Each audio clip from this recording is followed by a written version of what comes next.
কি নামাজ পড়া যাবে? ঘরে একা ফরজ নামাজ পড়লে কি উচ্চস্বরে কোরআন তেলাওয়াত করতে হবে আর উচ্চস্বরে তাকবীর দিতে হবে? জামাতে নামাজ পড়ার সময় ইমাম ভুল করলে পিছন থেকে মুক্তাদির আল্লাহু আকবার বলে ওঠে। এখন কিছু প্রসিদ্ধ ইমামের মুখ থেকে শুনছি সুবহানাল্লাহ বলতে হবে, কোনটা সঠিক? 4 রাকাত বিশিষ্ট সুন্নাত নামাজে সূরা মিলাবো কি না? ঘরে অনেক কিছুতেই ছবি থাকে, যেমন বই, পত্রিকা, ম্যাগাজিন। সেক্ষেত্রে কি ওই রুমে নামাজ হবে? কোনো মহিলা হজ করলে তার নামের আগে আলহাজ লেখা জায়েজ আছে কিনা? কোরআন শরীফ তেলাওয়াত করার সময় 2 পা গুটিয়ে বসে তেলাওয়াত করতে পারবো কিনা? পারবেন, কোনো অসুবিধা নেই। কোরআন শরীফ তেলাওয়াত করার সময় আপনাকে দোজানো হয়ে মাটি সালাতের সময় যেভাবে বসেন সেভাবে বসতে হবে, এমন কোনো শর্ত নাই।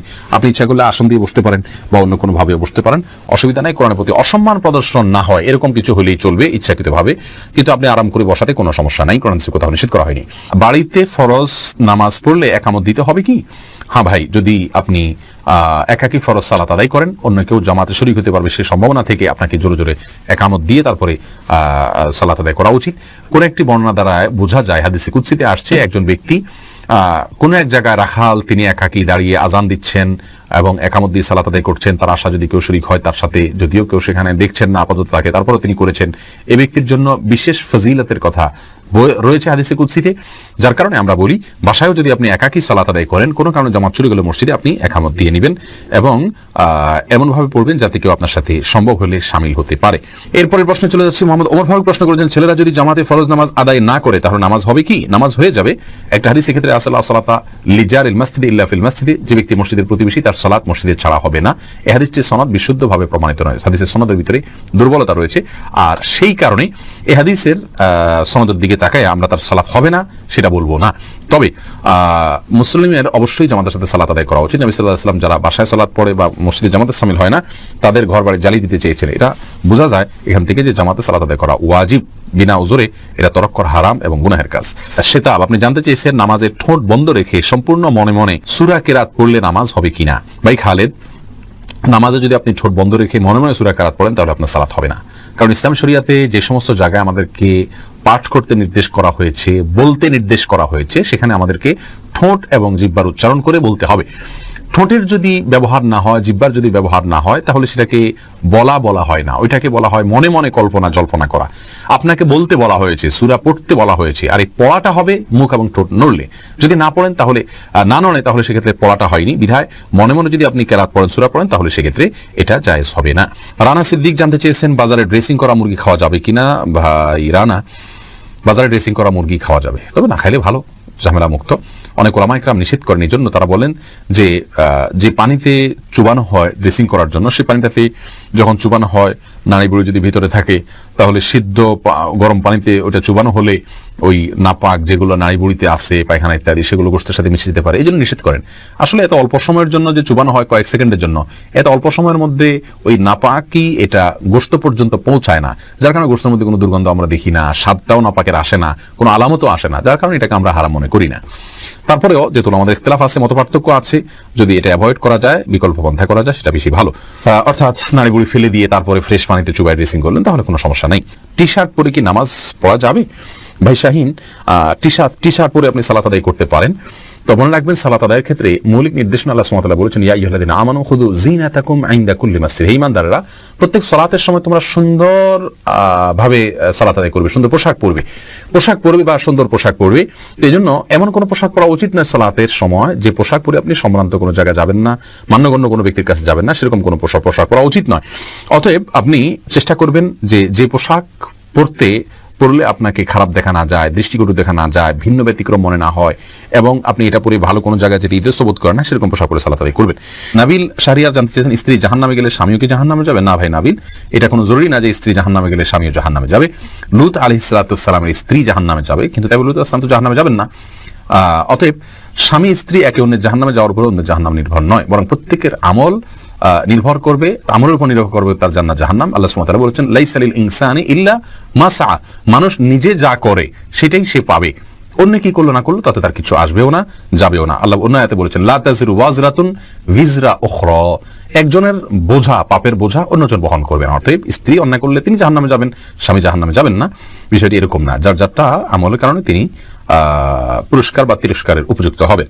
এরপরে রাকিব কাজী সালেহ আপনি জানতে চেয়েছেন, খালি গায়ে ওযু করার বিধান কতটুকু আর ওযু সঠিক হয় কিনা জানাবেন। ভাই রাকিব, ওযুর ক্ষেত্রে শরীয়তে খালি গা বা জামা কাপড় পরা কোনোটি নির্দেশ করেনি।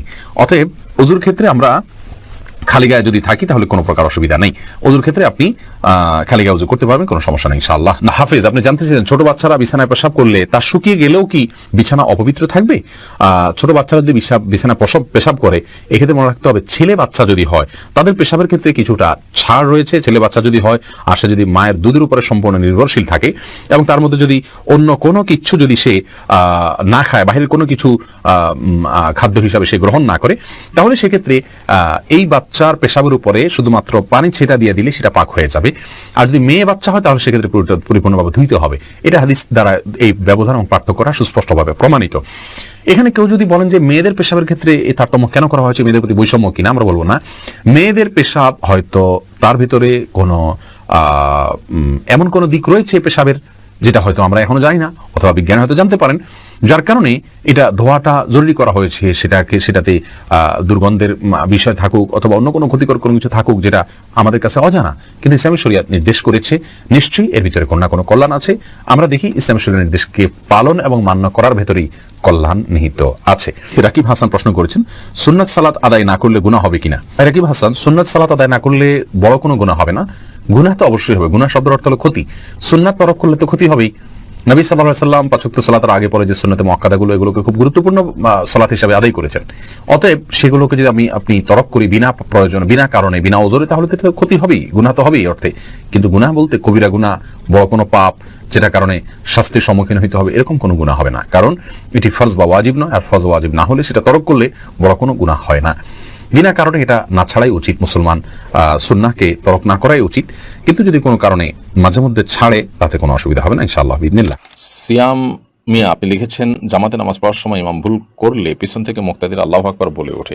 এখন কিছু প্রসিদ্ধ ইমামের মুখ থেকে শুনছি সুবহানাল্লাহ বলতে হবে, কোনটা সঠিক? ভাই সিয়াম, অবশ্যই আপনি যেটা ইদানিং শুনছেন ইমাম থেকে বলেছেন সেটি সঠিক, কারণ হাদিসে নবী সাল্লাল্লাহু আলাইহি ওয়াসাল্লাম এটাই বলেছেন, আত-তাসবিহু লিরিজালি ওয়াত তাসফিকু লিন-নিসা। নামাজের মধ্যে ইমাম সাহেবের ভুল হলে যারা পুরুষ তারা তাসবিহ পড়বেন, সুবহানাল্লাহ বলে উঠবেন। সুবহানাল্লাহ এর শব্দের অর্থই হলো আল্লাহ পবিত্র। এটা আশ্চর্যের সময় মানুষ বলা হয়, যারা ইমাম সাহেব এটা কি করছেন এই টাইপের বিষয়। আল্লাহু আকবার হলো বড় কোনো অর্জন হয়ে গেলে ইতিবাচক ইয়েতে সাধারণত আল্লাহ আকবার ব্যবহার হয়ে থাকে। অতএব এখানে আল্লাহু আকবার না বরং সুবহানাল্লাহ বলা উচিত, সেটি হাদিসের নির্দেশনা। আল্লাহু আকবার চলে আসছে আমাদের সমাজে কোনোভাবে, তো শুদ্ধটারই চর্চা আমাদের করা উচিত। এরপর এম কে করিম লিখেছেন, আজান শেষ হওয়ার আগে কি নামাজ পড়া যাবে? আজান শেষ হওয়ার আগে আপনি নামাজ পড়তে পারেন, তবে আজান যখন শুরু হয়ে যায় তখন আজানের জবাব দেওয়াতে মগ্ন হওয়া উচিত, যেন আজানের জবাব দিয়ে শেষ করে তারপর আপনি নামাজ পড়তে পারেন, সেটা বেশি উত্তম। তবে আজান চলাকালীন সময় যদি আপনি নামাজ শুরু করে দেন তাতে নামাজ হয়ে যাবে, কারণ আজানের জবাব দেওয়া ফরজ কিংবা ওয়াজিব নয়। ফাহিম কাউসার লিখেছেন, কোনো মহিলা হজ করলে তার নামের আগে আলহাজ লেখা জায়েজ আছে কিনা?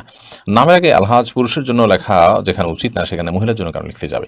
একই কথা, পুরুষ মহিলা কারোর জন্য এটা শোভনীয় নয় যে তিনি হজ করেছেন সেটি তার নামের আগে লিখে রাখবেন। এটি তার ইখলাস এবং তার যে নিয়তের ব্যাপারটা আছে সেটা নিয়ে রীতিমতো ধোঁয়াশা তৈরি করে, এই জন্য এটা না করা উচিত। এবার বলতে কি এটা মানুষের কাছে বলে বেড়ানোর সারা জীবন ধরে এরকম কোনো বিষয় নেই। হ্যাঁ, প্রসঙ্গ তো আসলো, ওখানকার কোনো ঘটনা বললো সেটা ভিন্ন বিষয়, বাট আপনার আলহাজ আপনার এই উপাধি এটা সেটে নিজেকে হজ করেছেন সেটি জাহির করা অবশ্যই গুনাহের কথা। বুলবুল তানিম, আপনি জানতে চেয়েছেন, মহিলারা বাড়িতে নামাজের বিছানা নামাজ পড়ে অনেক সময় বিছানার কর্নার ভাঁজ করে রাখে, তা না হলে শয়তান নাকি দাঁড়িয়ে যায় বিছানায়, কোরআনে সুন্নাহ ভিত্তিক কতটুকু সঠিক কথাটি? ভাই বুলবুল, বাড়িতে নামাজের বিছানা নামাজ পড়ার সময় কর্নার ভাঁজ করে রাখা, শয়তান দাঁড়াবে সেই ভয়ে, এটা কুসংস্কার। এর সাথে ইসলামের শরীয়তের কোনো সম্পর্ক নাই। কোরআন হাদিসে কোথাও বলা হয়নি যে কেউ সালাতের জন্য দাঁড়ালে তার জানামাজটা যদি বলা হয় তার কোনায় শয়তান দাঁড়াবে, এরকম কোনো কথা নেই। জামাতবদ্ধ সালাতে পুরুষরা যখন পাশাপাশি দাঁড়িয়ে সালাত আদায় করবেন তখন কাতারের মধ্যখানে যদি ফাঁকা থাকে সেখানে শয়তান দাঁড়ায়, এটা হাদিস দ্বারা বোঝা যায়। এজন্য মানে নির্দেশ করা হয় ওয়ালা তাদাউল ফুরুজাত লিশায়াতিন, অর্থাৎ শয়তানের জন্য কোনো মাঝখানে ফাঁকা জায়গা রাখবে না। কিন্তু জায়নামাজের বা মুসাল্লার কোনাকাংশিতে শয়তান দাঁড়ায় এরকম কোনো কথা ইসলামের শরিয়ার কোথাও নাই, কোরআন হাদিসে কোথাও বলা হয়নি, বিধায় এটি ভিত্তিহীন কথা। মাসুক আহমদ, আপনি লিখেছেন, ঘুমালে বোবায় ধরে, এ থেকে বাঁচার জন্য কোনো আমল আছে কিনা? দেখুন, আমাদের অনেকেই ঘুমালে যখন আমাদের শরীরের মধ্যে প্যারালাইসিসের মতো ভাব হয়ে যায়, আমাদের সেন্স ঠিক থাকে বা হাত পা কিছু নাড়াতে পারি না, আমরা সেটাকে বোবায় ধরা বলি।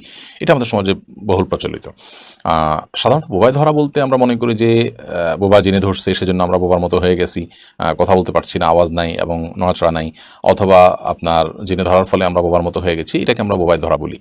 আসলে এটা জিনে ধরা, এটি কোরআন হাদিসের আলোকে যেমন প্রমাণিত না, এবং ইসলামী শরীয়তের দৃষ্টিকোণ থেকে এটাকে জিনের ধরার কারণে এরকম হয় তেমনটি বলা হয়নি। বরং এটার বৈজ্ঞানিক ব্যাখ্যা আছে। আমরা জানি যে এটাকে বলা হয় আপনার স্লিপ, কি বলে এটাকে, পক্ষাঘাতগ্রস্ত, মানে ঘুমে স্লিপ প্যারালাইসিস, বা আপনার ঘুমন্ত অবস্থায় পক্ষাঘাতগ্রস্ত হওয়া সাময়িক সময়ের জন্য, অল্প সময়ের জন্য, মুহূর্তের জন্য এরকম হয়ে থাকে। তো এরকম যদি হয় তাহলে সেক্ষেত্রে চিকিৎসকদের বিভিন্ন পরামর্শ আছে এটি কেন হয়। সাধারণত না ঘুমালে, ঘুম গভীর না হলে, শুয়ে থাকলে, বিভিন্ন ডিভাইস আশপাশে রাখলে, সেগুলো চালু থাকলে, সেগুলোর কারণে অনেক সময় এরকম অসুবিধা হতে পারে। শরীর অত্যধিক ক্লান্ত থাকলে এরকম হতে পারে, এবং দিনের বেলা ঘুমের অভ্যাস থাকলে রাতের বেলা এরকম হতে পারে। এই জন্য দিনের বেলা যথাসম্ভব না ঘুমিয়ে রাতে তাড়াতাড়ি ঘুমিয়ে যাওয়া উচিত, এবং লম্বা সময় ধরে খুব মন ভরে ঘুমানো উচিত, এবং ডিভাইস ইত্যাদি থেকে যথাসম্ভব ঘুমের আগে থেকে দূরে থাকা উচিত, এবং এগুলোকে দূরে রাখা উচিত, এবং সম্ভব হলে বন্ধ করে বা এয়ারপ্লেন মোড দিয়ে রাখতে পারলে ভালো হয়। তো এগুলোর মাধ্যমে ইনশাআল্লাহ এখান থেকে রক্ষা পাওয়া যাবে। চিকিৎসকগণ এবং এ বিষয়ে বিশেষজ্ঞগণ নানা রকম পরামর্শ আমাদেরকে দিয়েছেন, বিধায় সেগুলো আমরা করব। এর বাইরে ওই মুহূর্তে আমি আল্লাহ তাআলা স্মরণ করে আল্লাহর কাছে পানা চাইতে পারি। এই পক্ষাঘাতটা স্থায়ী হয়ে গেলে আমার জন্য সেটা কত বড় বিপদের কারণ হবে, সন্দেহাতীতভাবে সেটি আমাদের টেনশনের কারণে তৈরি ইমানদার হিসাবে। এই জন্য আল্লাহ তাআলার কাছে আমরা ইস্তেগফার করবো, এবং ভীত সন্ত্রস্ত না হয়ে আল্লাহর কাছে আমরা সাহায্য প্রার্থনা করবো, এবং আমরা আশা করবো ইনশাআল্লাহ এটা ছেড়ে যাবে, আতঙ্কিত হব না। তো এই বিষয়ে তারা পরামর্শ দিয়ে থাকেন। এর বাইরে ইমানদার হিসাবে যেটা বললাম যে ওই মুহূর্তে আপনি সেন্স আছে, সেন্স কাজ করছে, তো আল্লাহ তাআলার কাছে আপনি মনে মনে দোয়া করতে থাকেন, মুখে আওয়াজ করতে না পারলেও কোনো অসুবিধা নেই। এবং পক্ষাঘাতগ্রস্ত মানুষ, প্যারালাইসিস হওয়া মানুষগুলো কত কষ্ট করে, আমরা এই মুহূর্তের জন্য আমরা এতটা ভীত সন্ত্রস্ত হয়ে পড়ি, তাহলে তাদের জন্য সেটি কত কষ্টের কারণ হয় সেটি আমাদের বোঝা উচিত, উপলব্ধি করা উচিত, এবং আল্লাহর কাছে শুকর আদায় করা উচিত। আল্লাহ আমাদের সুস্থ রেখেছেন, ভালো রেখেছেন। শিলাক্তা লিখেছেন, ঘরে অনেক কিছুতেই ছবি থাকে, যেমন বই, পত্রিকা, ম্যাগাজিন, সেক্ষেত্রে কি ওই রুমে নামাজ হবে? তাছাড়া বাচ্চাদের বিভিন্ন খেলনাও থাকে। বনশিলা, ঘরে বিভিন্ন আসবাবপত্রে যদি প্রাণীর ছবি থাকে তাহলে সেক্ষেত্রে সেই রুমে, বিশেষ করে এটা প্রকাশ্যে যদি থাকে টাঙানো ইত্যাদি, তাহলে সেখানে নামাজ না পড়ে, যেখানে নাই সেখানে নামাজ পড়া উচিত। অথবা ওখানে নামাজ পড়তে হলে সেটিকে যথাসম্ভব ঢেকে, কোনো কিছু দিয়ে চাপা দিয়ে, তারপরে বা ড্রয়ার ইত্যাদিতে রেখে তারপর নামাজ পড়া উচিত। না হলে এটি মাকরু হবে। তবে সেখানে নামাজ হবে না এরকম না, নামাজ হয়ে যাবে। এমডি আকরাম হোসেন লিখেছেন, ঘরে একা ফরজ